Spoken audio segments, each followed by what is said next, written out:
Inspiration chassidique du jour, 26e jour du mois de Sivan. Dans l'épisode de la rébellion tragique de Korach et de son assemblée, qui est lu donc dans la Sidra de la semaine de Korach, eh bien, la fin triste était, comme le verset le dit, Vayiradu Chaim Sheola, et ils descendirent tous en étant vivants dans les abysses de l'enfer.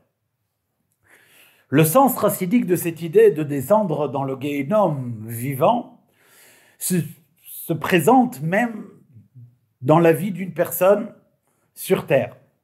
Il se peut en effet qu'une personne soit déjà prisonnière des forces de l'impureté.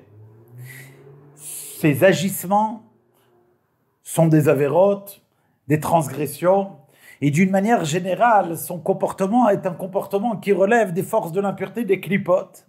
Et pourtant, la personne, parfois, elle-même, elle ignore cet état dans lequel elle se trouve, et la personne se ressent encore étant très vivante, se ressent encore animée de son âme spirituelle, de son attachement et sa foi en Dieu, et voire même du fait qu'elle étudie la Torah. Et pourtant, malheureusement, il se peut très bien qu'elle est descendue dans les abysses de l'enfer, tout en étant et se ressentant vivant. Mais le revers de la médaille est positif. Car il faut savoir que tant qu'on est vivant, eh bien c'est la plus grande bénédiction. Parce que tant qu'on est vivant et qu'on ressent son attachement avec notre source de vie qui est Hachem, c'est-à-dire que la voie de la Teshuvah, du repentir, est encore ouverte à nous.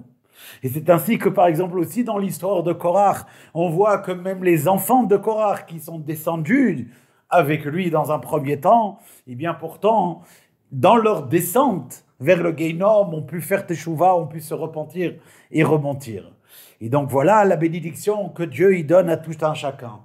Que même lorsqu'il se retrouve dans les profondeurs de l'impureté, eh bien il reste vivant et ça lui donne la possibilité de toujours faire Teshuvah et de remonter de là-bas. Kol Tov.